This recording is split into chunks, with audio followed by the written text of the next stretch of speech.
I have a question for you. Does your church have an evangelism ministry? My name is Dr. Beverly Tillman. I'm the senior leader of Greater Harvest Church Growth Ministries, and I consult with church leaders and their members. Okay, so here's the question again. Does your church have an active evangelism ministry? Okay, do you realize that there's three types of evangelism? So given that there's three types, you have to be doing at least one of them.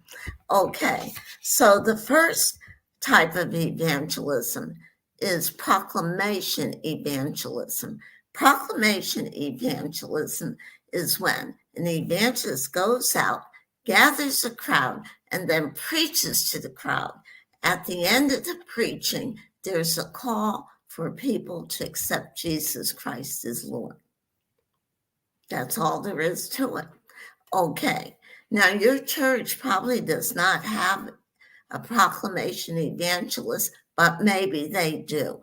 That's a whole ministry in itself. And I surely hope that if you do have a proclamation evangelist, that you are supporting that person. Also, another thing that I want to mention about proclamation evangelists, when they come to town and when the people give their call to Jesus Christ and they join the church, as a pastor in church, you have to be there to receive into your church all of the new Christians. So it's very important that you participate in proclamation evangelism so that you can get these young Christians, these new Christians, and bring them to your church so that you can begin discipleship training. Now, the other type of evangelism is street evangelism.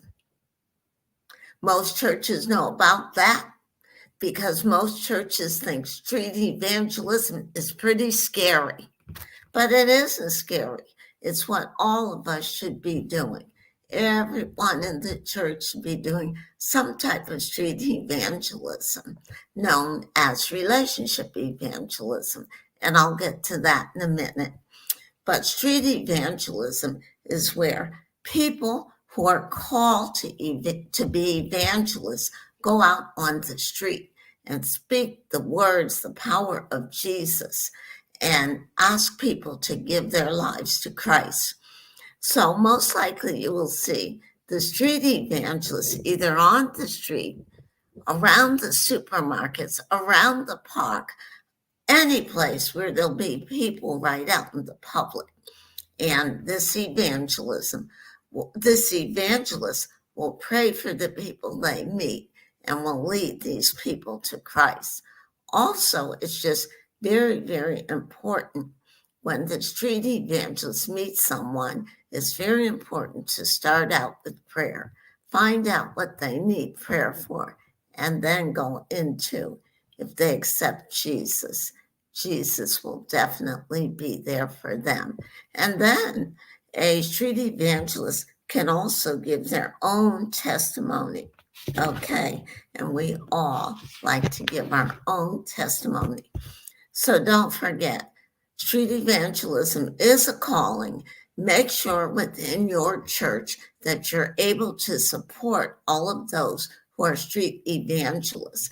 And a lot of pastors and churches actually ordain people to be in their street evangelism ministry.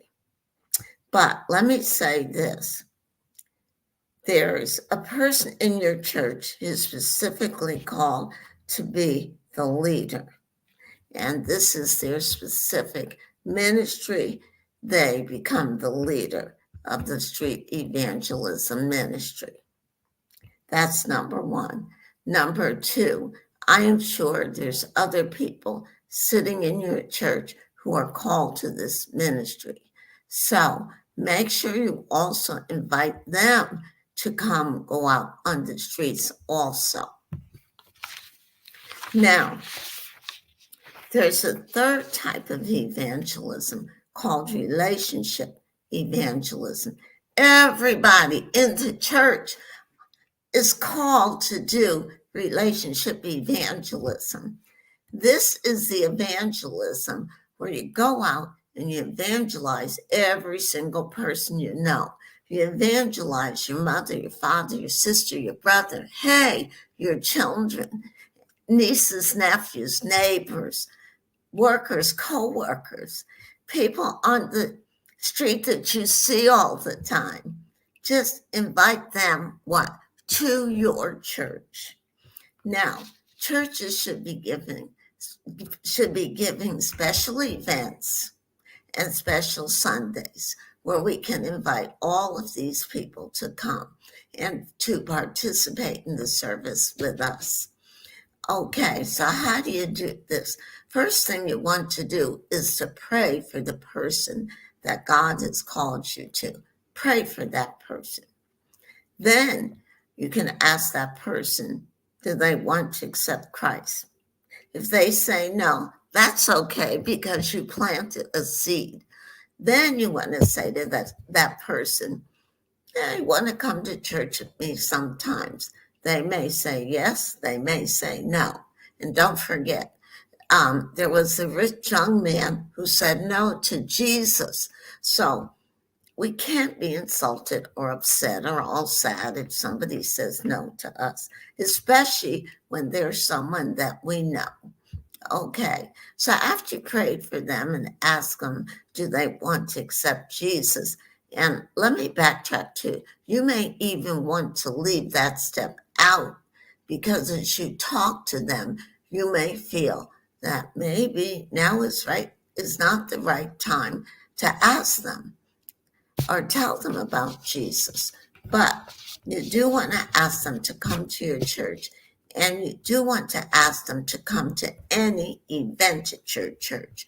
Most events, quote unquote, will be secular events, barbecues, dinners, social events, all of those type of things, of those activities are considered to be church events, but they're church secular events.